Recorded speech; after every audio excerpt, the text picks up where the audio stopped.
In 1868, the 14th Amendment was ratified, ending slavery by giving all Americans citizenship. All persons born or naturalized in the United States and subject to the jurisdiction thereof are citizens of the United States and of the states wherein they reside. United States Code annotated Amendment 14. However, what the public was not told, that while under the Lieber Code, a 14th Amendment citizen can only be found within the jurisdiction of the United States. That is, all government employees, all those who live in territories occupied by the federal government, such as Washington, D.C., and the former slaves. The rest of the population was not subject to the 14th Amendment, and thus could still claim jurisdiction under the original Constitution. In addition to that, after the conclusion of the Civil War, the federal government was now occupying the southern states, placing these captured citizens under the jurisdiction of the Lieber Code. The southern states had to agree to ratify this amendment in order for them to be granted their freedom from federal rule. Thus, instead of ending slavery, the 14th Amendment held all Southerners captive as slaves in the plantation known as the United States of America. Just like how all citizens were turned into corporations in 1790 to subject them to the Revolutionary War debts, 14th Amendment citizens were created to be franchisees, subject to the corporation known as the United States Incorporated. And like all corporate brands, you do not have any constitutional Bill of Rights protections. Proof of such can be found in the all-caps version of your name, which signifies a corporate entity. After the Civil War, the United States defaulted on its war debt. During the bankruptcy proceedings, cunning lawyers and League of International Bankers found a loophole within Article 1, Section 8, Clause 17 of the United States Constitution, which allowed the creation of a duplicate entity known as the Corporation of the United States of America to replace the now bankrupt and defunct Republic of the United States of America. This occurred with the passage of the District of Columbia Organic Act of 1871, which incorporated the area of the District of Columbia into a private foreign corporation chartered in the City of London known as the United States Incorporated. This corporation designated Congress as the board of directors to continue the business needs of the government under martial law. Thanks to the Lieber Code, federal jurisdiction under the Organic Act was expanded to include not only all captured citizens in the southern states, but all Americans in all states. Thus, America had lost her sovereignty under the yoke of the Crown of England and the international bankers. During this same time, the Corporation of the United States adopted its own constitution, which was identical to the original national constitution. To fool the people, one word was changed from its original form, the Constitution for the United States of America, to its present-day all-capitalized form, which signifies a corporate entity, the Constitution of the United States of America. Incidentally, the Titles of Nobility Amendment was removed from this new Constitution. With the Illuminati in full control over the United States, they now sought to rule the world. After the death of Adam Weishaupt in 1830, Giuseppe Mazzini was selected to head the Illuminati. In 1871, the mantle of power was passed on again to the American General Albert Pike as its new director. Pike became fascinated with the idea of a one-world government and eventually constructed the Illuminati's blueprint of world domination.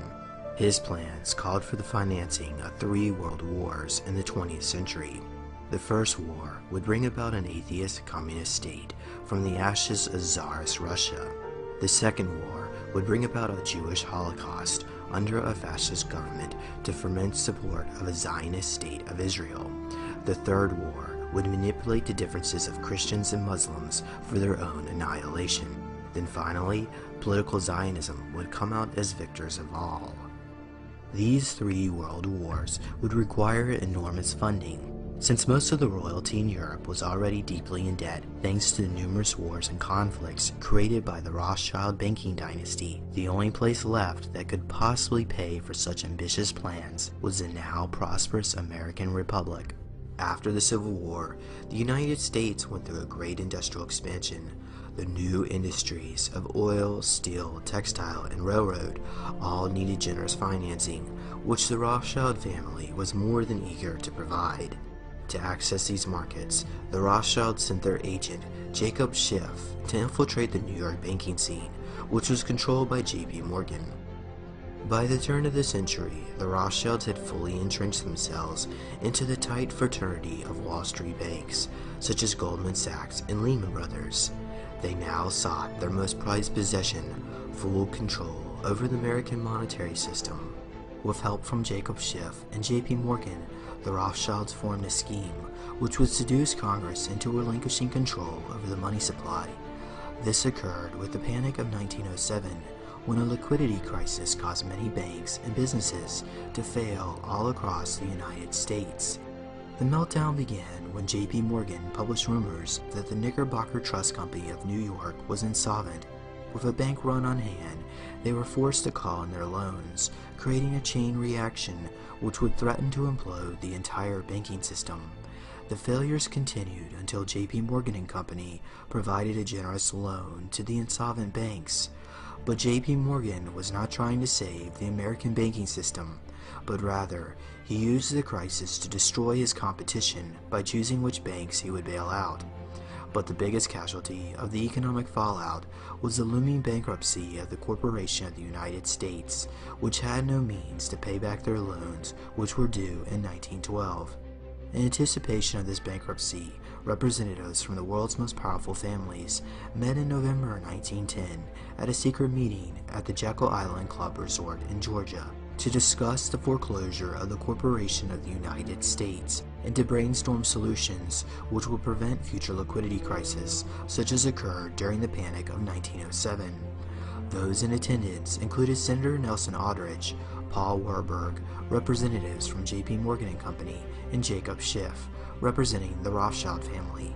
They proposed a 20-year extension on the national debt if the United States would agree to charter a privately owned central bank which would serve as a bank of last resort by lending money to other insolvent banks in order to prevent future bank runs.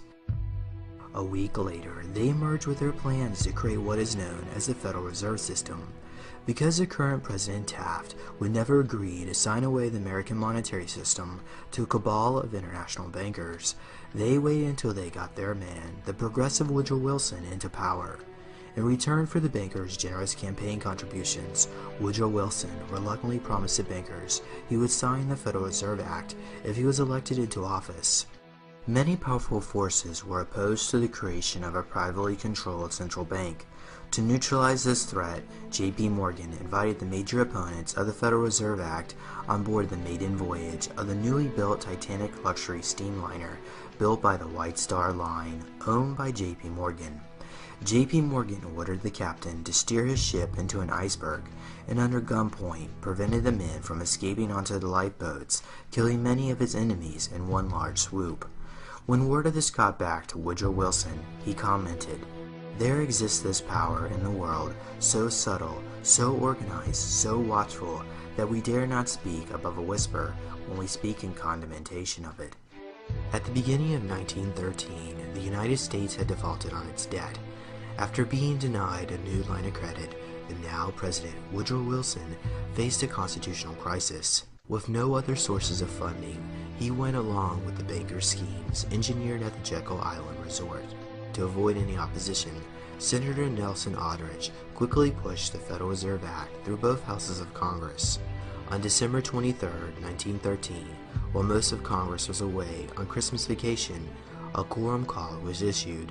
A few selected congressional traitors voted by voice to avoid public record and passed the Federal Reserve Act, which President Wilson signed into law. Wilson later admitted with remorse when referring to the Fed, "I have unwittingly ruined my country." This act gave away the keys of the printing presses at the U.S. Treasury to a foreign corporation chartered under the Crown of England, known as the Federal Reserve Bank.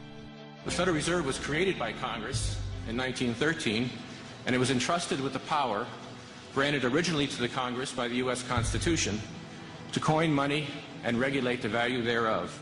The Federal Reserve Bank advertises itself as a non-profit corporation that operates as if it's another branch of the government. However, its board members are unelected, and their meetings are conducted behind the closed doors, away from public scrutiny. The board of directors of the Federal Reserve System is chosen by the President from a list prepared by the bankers themselves. It's important that whomever I pick is viewed as an independent person from politics. All this secrecy becomes very suspicious, considering how the Federal Reserve monitors and controls trillions of dollars within the world's banking system. After the federal government lost its ability to issue its own money, the national debt soon soared to astronomical heights, because now the government had to pay the Federal Reserve interest on all its currency printed to circulation. But this interest on the national debt could never be repaid, as the Federal Reserve required all debts to be repaid with gold, which the government did not have. And even worse, the interest portion of the national debt was not issued into the money supply. In other words, more and more debt would have to be issued to continue servicing the growing interest payments on all loans. In order to cover this interest payment, Congress was forced to pass the income tax legislation, which became law in 1913 with the ratification of the 16th Amendment, also known as the Income Tax Amendment. Initially, they levied a 1% voluntary tax on all incomes over $3,000 and a progressive surtax on all incomes over $20,000, but this would soon increase with the outbreak of World War I and World War II. Income tax allowed the Federal Reserve System to confiscate the earnings of the common man, but the industrialists and financiers were exempted from paying any income tax because they could afford to hide their assets in tax-free foundations which they claimed were devoted to philanthropy. Examples of such include the Rockefeller Foundation, the Mellon Foundation, and the Carnegie Endowment. The main purpose of the income tax is not to raise revenue, but to redistribute wealth and to control society. Technically, the 16th Amendment was not ratified by the necessary states, as it violates the constitutional clause of no direct taxes. Despite this, Congress went ahead and taxed the people anyway. The government was able to do this because under their corporate charter, Congress was operating as the board of directors, and therefore they had the authority to enter this amendment as ratified. But remember, this amendment has nothing to do with the original United States Constitution, which was replaced back in 1871 with the corporate constitution. It's actually very simple. Congress tried to enact an income tax in 1894. The Supreme Court said that's unconstitutional. When the Supreme Court says something is unconstitutional, it's unconstitutional. They tried again in 1913, and the Supreme Court said the 16th Amendment conferred no new power of taxation. So, if they didn't have it then, and they didn't get it, they don't have it. There is no constitutional basis for a tax on the wages of Americans living and working in the 50 states of the Union. Period. End of argument. In 1933, the United States once again declared bankruptcy. To make all citizens subject to the repayment of the national debt, the bankers chartered a Delaware corporation known as the Bureau of Internal Revenue. But this corporation was illegally masquerading as part of the government, placing them under constant threat of lawsuit.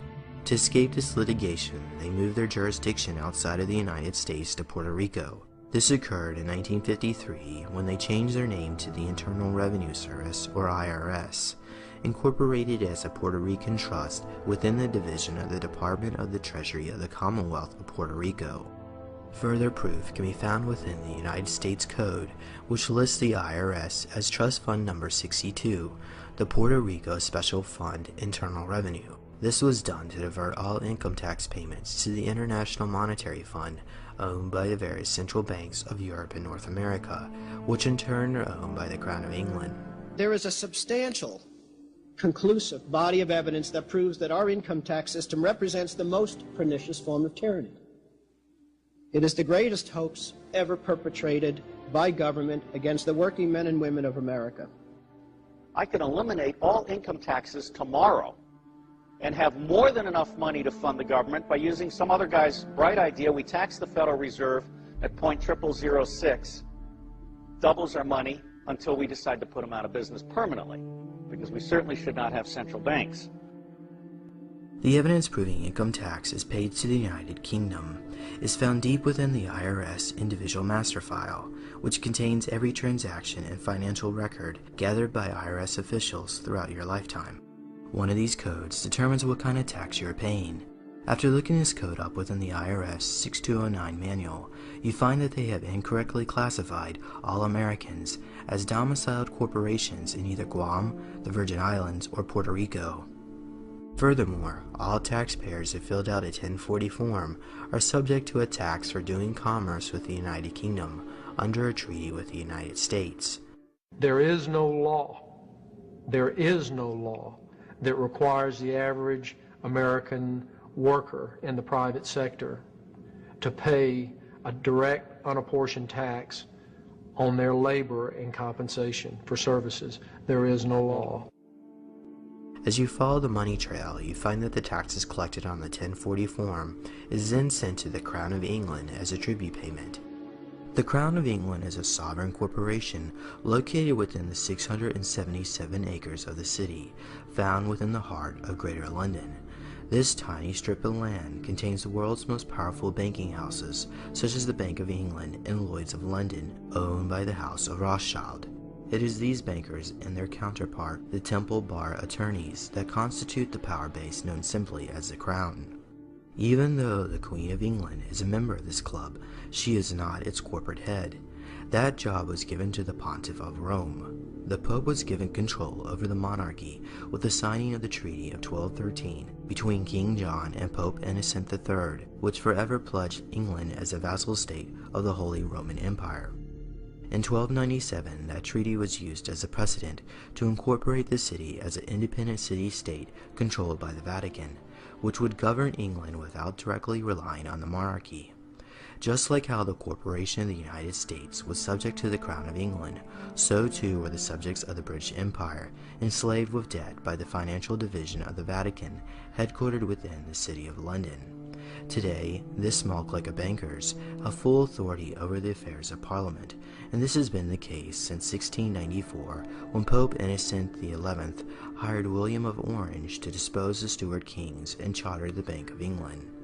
Located within the Crown of England is the original Federal Reserve Charter, which according to the Farmer Claims legal team, allocates that 67% of the income tax collected by the IRS was to be divided to the Crown of England. Another 23% was to be paid as a dividend to the 300 shareholders of the Federal Reserve Bank, and the last 10% was to be paid to the employees of the IRS to keep them quiet about this sweet deal.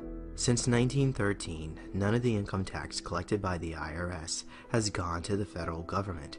The federal government is funded totally through black budget sources such as drug trafficking and off-budget accounting on the Comprehensive Annual Financial Report.